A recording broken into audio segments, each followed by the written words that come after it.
Dear student, today we will see the next chapter, that is disaster management. आपत्ती व्यवस्थापन आपल्याला पाहिजे.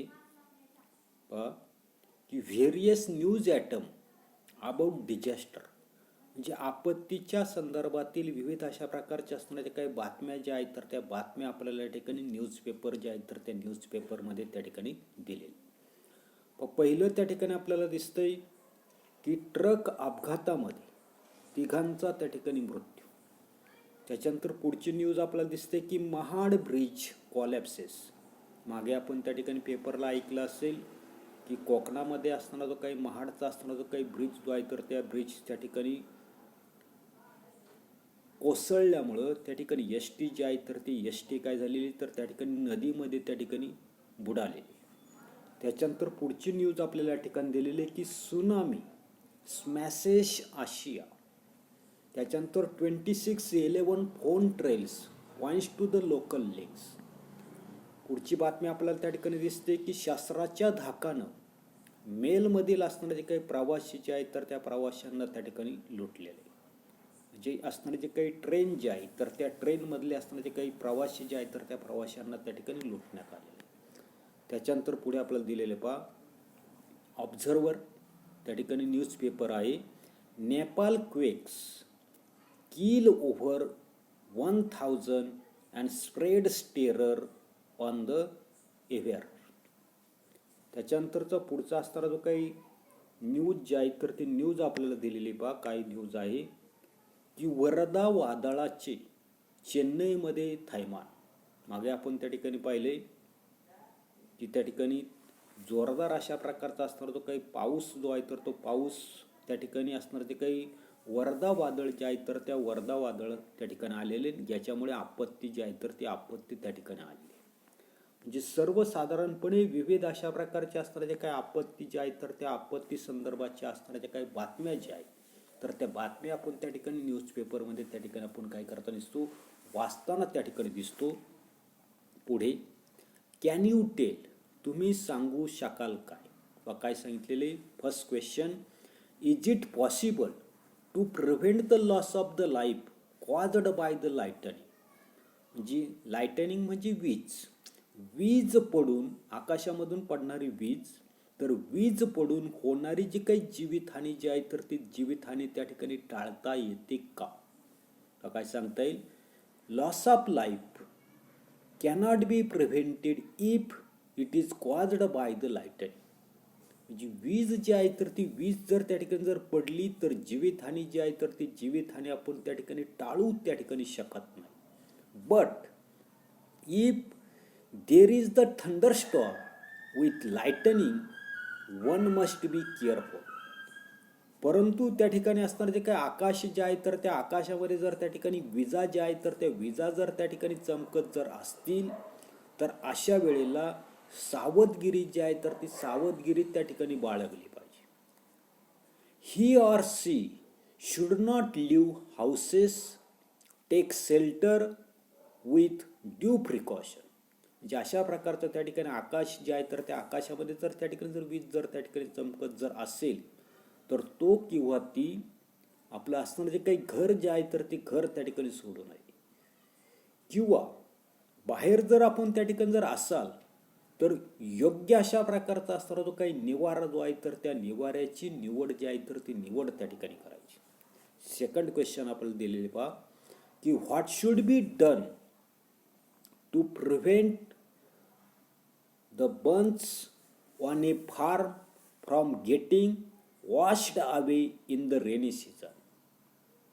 की पावसाळ्यामध्ये बन्स म्हणजे बांध, पावसाळ्यामध्ये शेताचे बांध वाहून जाऊ नयेत म्हणून त्या ठिकाणी काय करावं, अशा प्रकारचा प्रश्न त्या ठिकाणी आहे. काय सांगता येईल, the bunds are maintain and repaired before the onset of the rains. आपल्या शेतीचे असणारे जे काही बांध जे आहे तर ते बांध जर त्या ठिकाणी फुटलेले जर असतील तर ते पाऊस सुरू होण्याच्या पूर्वीच काय करायचे तर त्या ठिकाणी ते दुरुस्त करून त्या ठिकाणी घ्यायचे. If water logging occurs it may breaks the bund. म्हणजे शेत जे आहे तर त्या शेतामध्ये पाणी जे आहे तर ते पाणी जर त्या ठिकाणी जास्त प्रमाणामध्ये जर साचून जर राहिलं तर असणारे जे काही शेताचे बांध जे आहे तर ते बांध काय होताना दिसतात, फुटताना त्या ठिकाणी दिसतात. And therefore a suitable opening is made in the bund which drain off the excess water without breaking the bund. आणि म्हणून त्या ठिकाणी काय करायचंय की आपला शेताचा असणार जे काही बांध जे आहे तर त्या बांधाला त्या ठिकाणी योग्य अशा प्रकारचं असणारं जे काही छिद्र जे आहे तर ते छिद्र त्या ठिकाणी ठेवलं पाहिजे की जेणेकरून ड्रेन ऑफ एक्सेस वॉटर म्हणजे जास्तीचं असणार जे काही पाणी जे आहे तर ते पाणी कोणत्याही प्रकारचा आपला जो काही बांध जो आहे तर तो बांध न फुटता जास्तीचं असणार जे काही पाणी जे आहे तर ते पाणी त्या ठिकाणी निघून जाईल. सेकंड क्वेश्चन आपल्याला दिलेलं आहे पहा की व्हाय do we experience water scarcity. आणि महत्त्वाचा प्रश्न आहे की पाणी टंचाई का निर्माण होते. वॉटर सॅक्रॅसिटी म्हणजे टंचाई. If there is no adequate rainfall during a particular year there is a deficit of the water in the water bodies. पहिलं कारण आपल्याला सांगता येईल जर त्या ठिकाणी एखादं असणारं ते काही वर्ष जे आहे तर त्या वर्षामध्ये जर पुरेशा प्रमाणामध्ये असणारा जो काही रेनफॉल जो आहे तर तो रेनफॉल जर त्या ठिकाणी झाला नाही तर आपल्याला त्या ठिकाणी पाणी जे आहे तर त्या पाण्याची असणारी काही कमतरता जी आहे तर ती कमतरता आपल्याला त्या ठिकाणी जाणवताना दिसते. पहिलं कारण. Second, the quantity of the water store in dams or lakes also reduces due to the over consumption or if not used in the unplanned way. दुसरं कारण आपल्याला सांगता येईल की आपल्याकडे असणारे जे काही वॉटर डॅम्स म्हणजे सर्वसाधारणपणे असणारे जे काही धरणं असतील किंवा दुसरं आपल्याला सांगितलंय की लेक्स काही तळी जे आहेत या तळ्यांमध्ये असणारं साठवलेलं जे काही पाणी जे आहे तर ते पाणी काय केलेलं आपण त्या ठिकाणी जास्तीचा त्या ठिकाणी उपसा त्या ठिकाणी केला किंवा जास्त प्रमाणामध्ये त्या ठिकाणी वापरलं. किंवा दुसरं आपल्याला सांगितलंय if not used in the unplanned way म्हणजे त्याचं जे काय असणार जे काही नियोजन जे आहे तर ते नियोजन जर त्या ठिकाणी केलं नाही तर पाणी जे आहे तर त्या पाण्याची असणारे जे काही कमतरता जी आहे तर ती कमतरता किंवा पाणी टंचाई जी आहे तर ती पाणी टंचाई त्या ठिकाणी जाणवताना दिसते. आणि this result into the water scarcity आणि याच्यामुळे आपल्याला त्या ठिकाणी पाणी जे आहे तर ती पाणी टंचाई त्या ठिकाणी जाणवताना दिसते. पुढे we have studied 2 types of disaster namely manmade and natural disaster. मागच्या इयत्तांमध्ये सर्वसाधारणपणे आपण 2 प्रकारचे असणारे जे काही आपत्ती जे आहेत तर ते आपत्ती त्या ठिकाणी पाहिलेले. तर त्याच्यामधली पहिली असणारे जे काही आपत्ती जे आहे तर ते आपल्याला मॅनमेड म्हणजे मानव निर्मित आणि दुसरी आहे तर ती नॅचरल डिझास्टर म्हणजे निसर्ग निर्मित. अशा प्रकारचे असणारे जे काही आपत्ती जे आहेत तर त्या आपत्तींचे 2 प्रकार आपण मागच्या इयत्तांमध्ये त्या ठिकाणी पाहिलेले. Into which category do the disaster shown in the news atom above fall. वर आपण ज्या काही पाहिलेल्या ज्या काही बातम्या ज्या आहेत तर त्या बातम्यांमध्ये दाखवलेल्या ज्या काही आपत्ती ज्या आहेत तर त्या आपत्तींचं कोणत्या प्रकारामध्ये वर्गीकरण जे आहे तर ते वर्गीकरण आपल्याला त्या ठिकाणी करता येईल. सर्वच्या सर्व असणाऱ्या ज्या काही बातम्या ज्या आहेत उदाहरणार्थ ट्रक अपघात आहे, त्याच्यानंतर महाड ब्रिज आहे, त्याच्यानंतर रशियाचं विमान त्या ठिकाणी कोसळलं, शस्त्राच्या धाकानं मेलमधील प्रवाशांना त्या ठिकाणी लुटलं. अशा प्रकारच्या असणाऱ्या ज्या काही बातम्या ज्या आहेत तर त्या बातम्या आपल्याला सर्वसाधारणपणे त्या ठिकाणी याच्या काही बातम्या मी तुम्हाला आत्ता त्या सांगितल्यात तर या बातम्या सर्वच्या सर्व असणाऱ्या ज्या काही बातम्या ज्या आहेत तर त्या बातम्या आपल्याला मॅनमेड डिझास्टरमध्ये त्या ठिकाणी त्यांचा समावेश जो आहे तर तो समावेश त्या ठिकाणी करता येईल. त्याच्यानंतरचं पुढचं असणारं जे काही बातमी जी आहे तर ती बातमीमध्ये आपल्याला सर्वसाधारणपणे या ठिकाणी आपण पाहिले की सुनामी स्मॅशेस आशिया ही एक बातमी. त्याच्यानंतर दुसरं आपल्याला दिलेलं आहे की वरदा वादळाचे चेन्नईत थैमान. या ज्या काही 2 असणाऱ्या ज्या काही बातम्या ज्या आहेत तर त्या बातम्या मात्र त्या ठिकाणी नॅचरल डिझास्टर त्या ठिकाणी असणार आणि म्हणून अशा प्रकारच्या असणाऱ्या ज्या काही बातम्या ज्या आहेत तर त्या बातम्यांवरून आपण त्या ठिकाणी नेमकं कोणत्या प्रकारची त्या ठिकाणी आपत्ती आहे तर त्या आपत्तीनुसार वरील बातम्यांचं त्या ठिकाणी वर्गीकरण जे आहे तर ते वर्गीकरण आपण त्या ठिकाणी करू शकतो. आता पुढे, we can prevent certain disaster while it is necessary to take precaution in case of the some other disaster. म्हणजे काही आपत्ती ज्या आहेत तर त्या काही आपत्ती काही करू शकतो आपण टाळू शकतो. तर काही आपत्ती ज्या आहेत तर त्या आपत्तींमध्ये प्रिकॉशन म्हणजे दक्षता ज्या आहे तर त्या दक्षता घेणं त्या ठिकाणी आवश्यक आहे. Natural and manmade disaster are related to each other. काय सांगितलेलं की सर्वसाधारणपणे निसर्ग निर्मित आणि मानव निर्मित या आपत्ती ज्या आहेत तर त्या एकमेकांशी त्या ठिकाणी संबंधित त्या ठिकाणी आहेत. Natural disaster such as famine, lightning strike, cloud burst, storms, etc. occur due to changes in weather. नैसर्गिक आपत्ती त्याच्यामध्ये पहिलं दिलेलं आपल्याला फॅमिनी. फॅमिनी म्हणजेच काय म्हणतो, ज्याला आपण त्या ठिकाणी दुष्काळ जो आहे तर तो दुष्काळ त्या ठिकाणी म्हणतो. त्याच्यानंतर लाइटनिंग स्ट्राईक, ज्याला वीज पडणे त्या ठिकाणी म्हणतो. पुढचं आपल्याला दिलेलं आहे क्लाउड ब्रस्ट, ज्याला आपण त्या ठिकाणी ढगफुटी त्या ठिकाणी म्हणतो. स्टॉर्म्स म्हणजे वादळ. अशा प्रकारच्या असणाऱ्या काही आपत्ती ज्या आहेत तर त्या आपत्ती आपल्या लक्षात येत नसतात. चेंजेस इन वेदर म्हणजे असणारे जे काही हवामान जे आहे तर त्या हवामानातील बदलामुळे दुष्काळ असेल, वीज पडणे, ढगफुटी, वादळ इत्यादी निसर्गनिर्मित अशा प्रकारच्या असणाऱ्या काही आपत्ती ज्या आहेत तर त्या आपत्ती त्या ठिकाणी आपल्याला उद्भवताना दिसतात.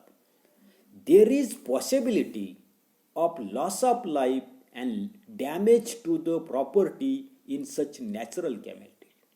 म्हणजे अशा प्रकारच्या ज्या काही नैसर्गिक आपत्ती ज्या आहेत तर त्या आपत्तीमुळं त्या ठिकाणी काय सांगतात आपल्याला, जीवित आणि वित्त म्हणजे सर्वसाधारणपणे अशा प्रकारच्या असणाऱ्या काही आपत्ती ज्या आहेत तर त्या आपत्तीमध्ये काय सांगितलं आपल्याला, लॉस ऑफ लाईफ म्हणजे जीवितहानी त्या ठिकाणी होताना दिसते. दुसरं आपल्याला सांगितले डॅमेज टू द प्रॉपर्टी म्हणजे आपली असणारे जे काही प्रॉपर्टी जे आहेत तर त्या प्रॉपर्टीचं म्हणजे वित्त जे आहे तर ती वित्तहानी त्या ठिकाणी होताना दिसते. Who is to be held responsible for that आणि याला त्या ठिकाणी जबाबदार कोण. What can we do to deal with these losses आणि म्हणून हे त्या ठिकाणी होऊ नये याच्यासाठी आपण काय करू शकतो, काय म्हटलंय की what can we do to deal with these losses आणि अशा प्रकारचं त्या ठिकाणी आपलं नुकसान जे आहे तर ते नुकसान त्या ठिकाणी होऊ नये याच्यासाठी आपण काय करू शकतो. त्या ठिकाणी असणारे काही डायग्रॅम जे आहे तर त्या पहिल्या डायग्रॅममध्ये असणारा जो काही फार्मर जो आहे तर तो फार्मर त्या ठिकाणी दाखवलेला आहे. म्हणजे असणारा जो काही पाऊस जो आहे तर तो पाऊस त्या ठिकाणी पडलेला नाही. जी काही जमीन जी आहे तर त्या जमिनीला त्या ठिकाणी भेगा जे आहे तर ते भेगा त्या ठिकाणी पडलेले. म्हणजे पाणी जे आहे, दुष्काळ जो आहे तर तो दुष्काळ त्या ठिकाणी पडलेला आणि दुष्काळ पडल्यामुळं सर्वसाधारणपणे टँकर जे आहे तर त्या टँकरनं पाणी पुरवठा जो आहे तर तो पाणी पुरवठा त्या ठिकाणी केलेला आहे. त्याच्यानंतर पुढे फॅमिनी म्हटलेले. फॅमिनी म्हणजेच दुष्काळ ज्याला आपण त्या ठिकाणी म्हणतो नसतो the condition that arises due to long term and severe scarcity of food grain and water is called famine. दुष्काळ कशाला म्हणतो. आता दुष्काळ कधी पडताना पहिलं आपल्याला सांगितलंय की अन्नधान्य आणि पाण्याच्या प्रदीर्घ तसेच तीव्र तुटवड्यामुळे उद्भवणारी परिस्थिती म्हणजेच काय म्हणतो आपण, दुष्काळ म्हणतो. काय सांगितले, द कंडिशन दॅट अरायजेस अशा प्रकारची परिस्थिती काय सांगितले, due to the long term and severe scarcity of the food grain and water म्हणजे दीर्घकाळ त्या ठिकाणी असताना ते काही severe scarcity of the food grain म्हणजे दीर्घकाळ त्या ठिकाणी असताना काय अन्न जे आहे तर त्या अन्नाचा तुटवडा पडताना दिसतो किंवा पाणी जे आहे तर त्या पाण्याचा काय होताना दिसतो, प्रदीर्घ अशा प्रकारचा तुटवडा त्या ठिकाणी पडताना दिसतो आणि याच्यामुळे जी परिस्थिती त्या ठिकाणी उद्भवते तर त्यालाच आपण त्या ठिकाणी काय म्हणतो, फॅमिनी म्हणताना दिसतो किंवा दुष्काळ जो आहे तर तो दुष्काळ त्या ठिकाणी म्हणताना दिसतो. फॅमिनीज कॅन बी व्हेरी सिव्हिअर. मग अशा प्रकारचे दुष्काळ जे आहे तर त्या दुष्काळाचे असणारे काही प्रकार जे आहेत तर ते प्रकार आपल्याला दिलेले. सिव्हिअर म्हणजे सर्वसाधारणपणे तीव्र अशा प्रकारचा दुष्काळ त्या ठिकाणी दिलेला आहे. Although the main cause of the famine is natural phenomena yet a famine condition is created by some human activities beside some natural event. काय सांगितलेलं आहे की असणारा जो काही दुष्काळ जो आहे तर त्या दुष्काळाचा असताना ते काही कॉज जे आहेत, कारण जे आहेत तर ते जरी त्या ठिकाणी नॅचरल फिनॉमिना नसला, नैसर्गिक अशा प्रकारची असण्याची काही घटना जी आहे तर ती घटना जरी त्या ठिकाणी जर मानली तरी आपल्या लक्षात येता नसते की काही असणाऱ्या ज्या काही मानवी कृती ज्या आहेत तर त्या मानवी कृतीमुळं तर काही नैसर्गिक अशा प्रकारची असणाऱ्या काही कृती ज्या आहेत तर त्या कृतींमुळं दुष्काळाची असणारी जी काही परिस्थिती जी आहे तर ती परिस्थिती काय होता नसते तर त्या ठिकाणी निर्माण होताना दिसते. आता पुढे काय दिलेलं आहे, थिंक दिलेलं आहे की विचार त्या ठिकाणी करायचा आहे. What would happen if no food were grown during one whole year. वर्षभर शेतामध्ये जर काहीच अन्न पिकलं नाही तर काय होईल. आता पहिलं काय होईल तर सर्वसाधारणपणे आपल्या लक्षात येता नसते की वर्षभर जर त्या ठिकाणी शेतामध्ये जर त्या ठिकाणी काही पिकलं नाही तर जोपर्यंत त्या ठिकाणी साठा आहे तर तो वापरता येईल, परंतु त्याच्यानंतर मात्र त्या ठिकाणी आपल्या लक्षात येता नसते की दुष्काळ जो आहे तर तो दुष्काळ त्या ठिकाणी पडेल. आता दुष्काळ कशाचा पडेल तर अन्नधान्य जे आहे तर त्या अन्नधान्याचा दुष्काळ त्या ठिकाणी पडेल. एवढाच असणारा जो काही भाग जो आहे तर तो भाग आपण या तासाला पाहणार आहोत. पुढील भाग पुढील तासाला पाहू. धन्यवाद.